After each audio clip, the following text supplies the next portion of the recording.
Good evening students.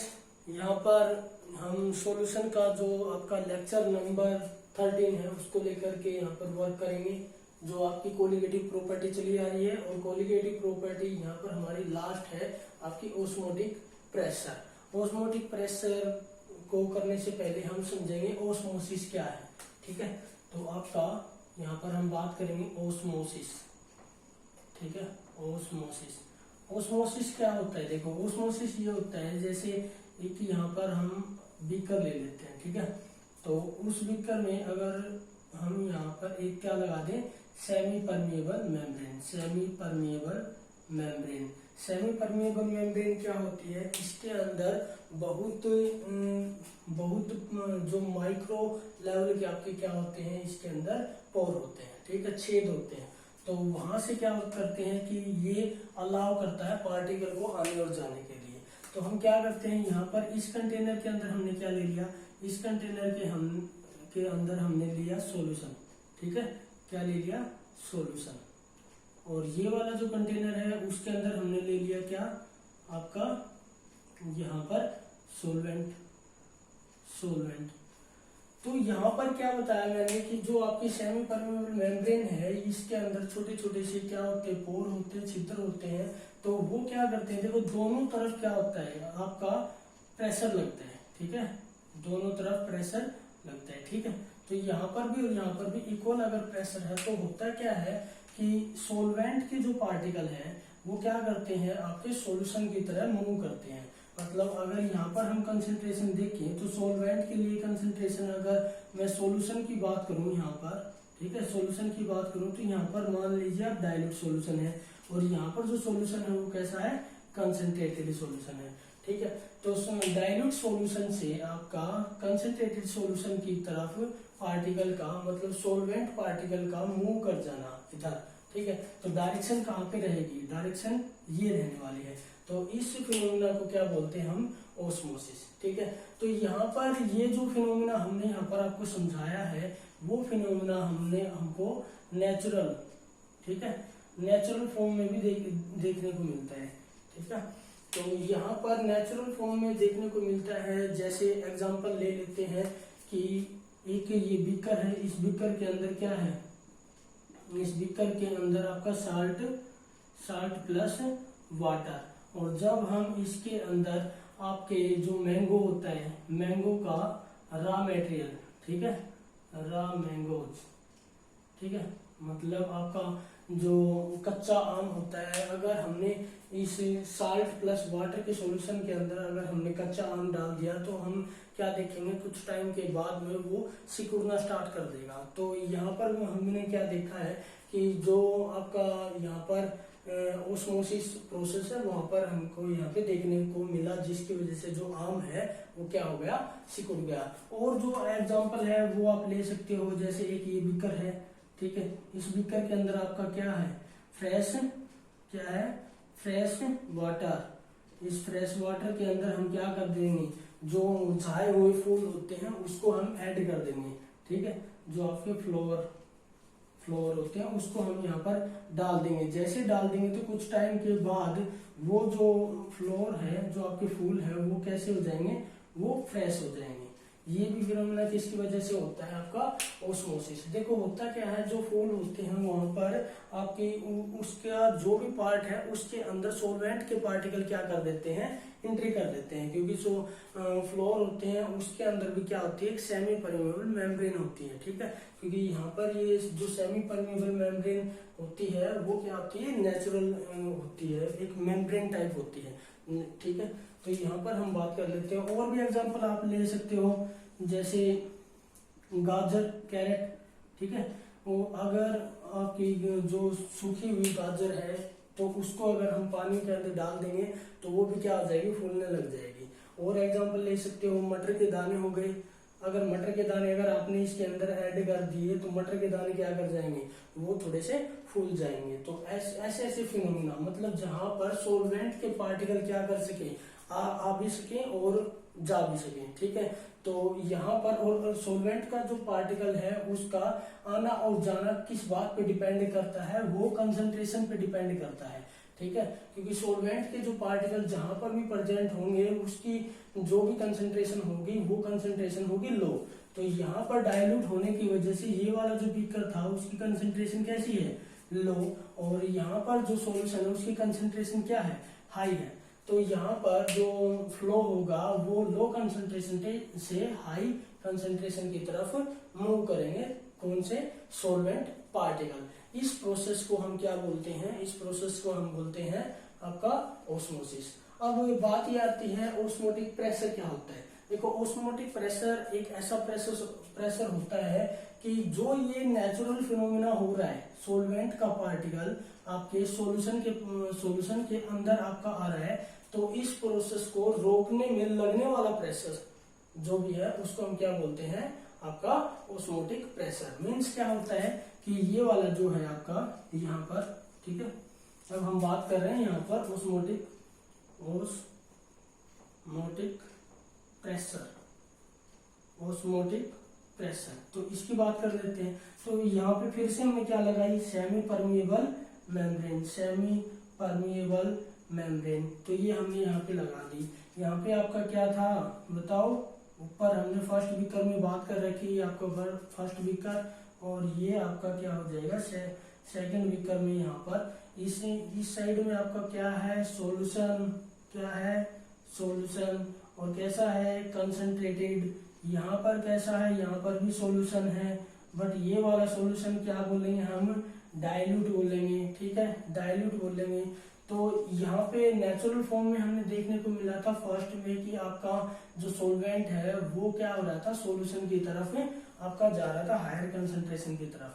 तो अब हम बात कर रहे हैं ऑस्मोटिक प्रेशर की। तो ऑस्मोटिक प्रेशर आपका क्या होता है कि ये जो फिनोमेना है हम क्या कर दें, एक्सटर्नल प्रेशर ऐसा लगा दे जिसकी वजह से क्या हो, ये जो फिनोमेना हो रखा है वो क्या हो जाए, स्टॉप हो जाए। मतलब जो पार्टिकल इधर आ रहे थे वो क्या हो जाए, स्टॉप हो जाए। तो इसके लिए हम क्या कर देते हैं कि एक्सटर्नल प्रेशर, मतलब यहाँ पे जो प्रेशर लग रहा है, ठीक है, यहाँ पे जो प्रेशर लग रहा है इसके कंपैरिजन में यहाँ पे प्रेशर हमको क्या करना पड़ेगा, ज्यादा लगाना पड़ेगा। अगर यहाँ पर हमने प्रेशर ज्यादा लगा दिया तो क्या होगा कि ये जो प्रोसेस हो रहा था सोलवेंट पार्टिकल का डाइल्यूट सॉल्यूशन से आपका सॉल्यूशन कंसंट्रेटेड से आना, ये क्या हो जाए, स्टॉप हो जाए।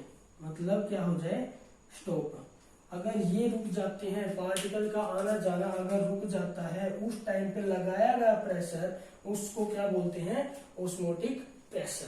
तो समझ में आती है ये बात। फिर से रिपीट कर देता हूँ कि आपका जो सोलवेंट के पार्टिकल आपके आ रहे हैं कंसंट्रेटेड सॉल्यूशन की तरफ, इनका जो आना यहाँ पर वो आ रहे हैं कंटिन्यूसली, इनको रोकने में लगने वाला प्रेशर उसको हम क्या बोलते हैं, ऑस्मोटिक प्रेशर।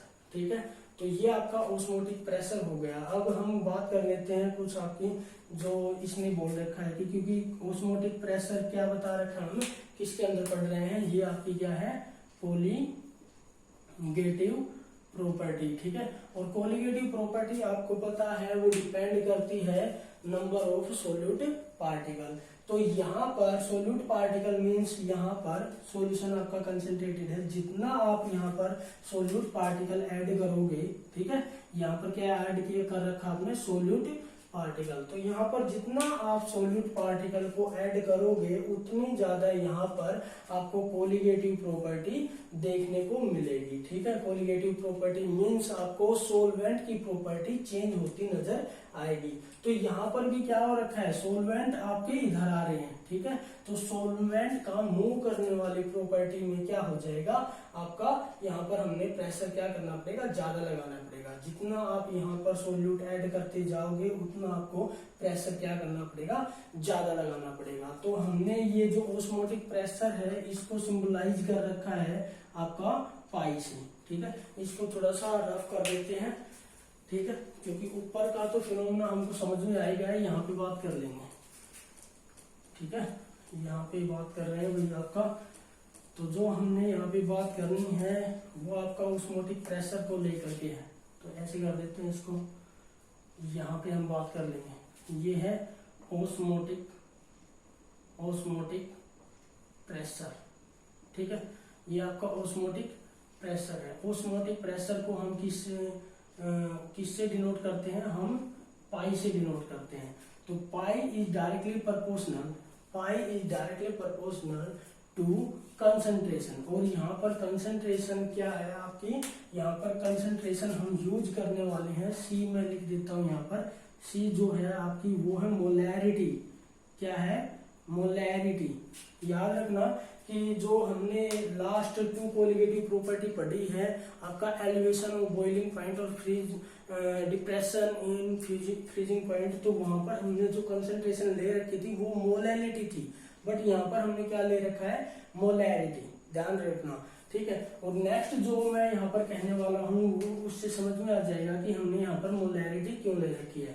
तो अगला है कि जो आपका osmotic pressure is directly proportional to temperature, मतलब जितना आप टेम्परेचर बढ़ाओगे उतना आपको ऑस्मोटिक प्रेशर यहाँ पे लगाना पड़ेगा, ठीक है।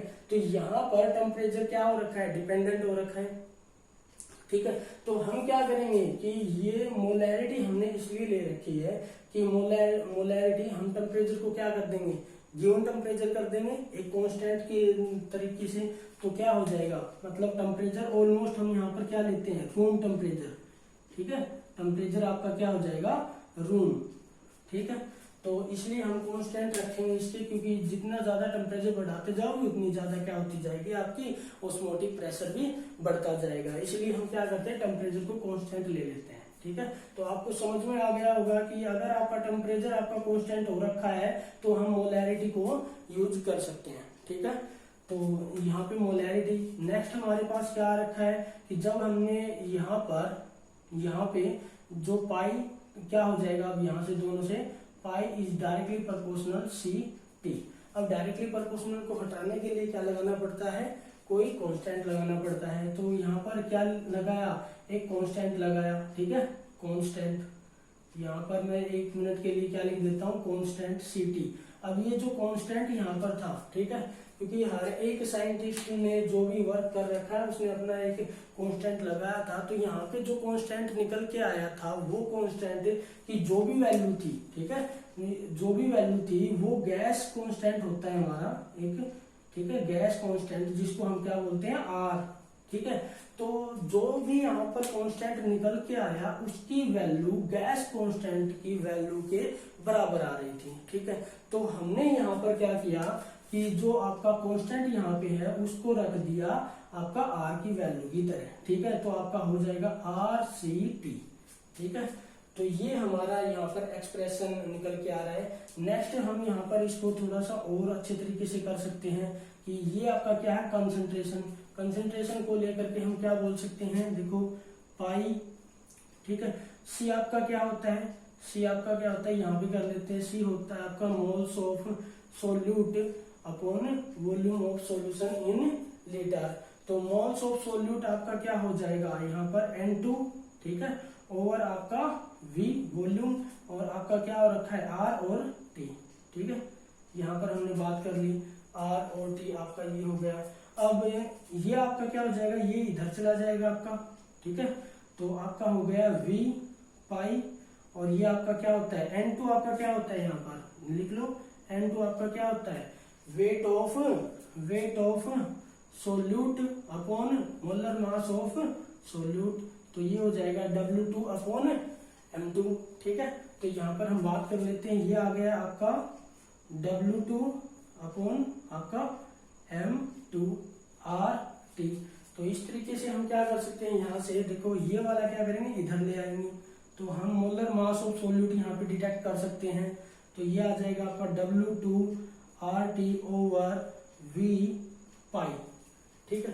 तो यहाँ से हमने क्या देखा, क्योंकि लास्ट जो हम कोलिगेटिव प्रॉपर्टी पढ़ रहे थे तो उसमें हमने मोलर मास ऑफ सोल्यूट को फाइंड आउट किया है। तो हर एक कोलिगेटिव प्रॉपर्टी में हम क्या निकाल रहे हैं, मोलर मास ऑफ सोल्यूट। तो यहाँ पे जो मोलर मास ऑफ सोल्यूट है, जितनी भी हमारी 4 की 4 कोलिगेटिव प्रॉपर्टी है उनमें सबसे अच्छा जो हम यहाँ पर आपका क्वांटिटेटिव जो एक्सपेरिमेंट करते हैं उसको लेकर के मोलर मास, यहाँ पर ये वाला जो एक्सप्रेशन है ये सबसे ज्यादा वर्क किया जाता है।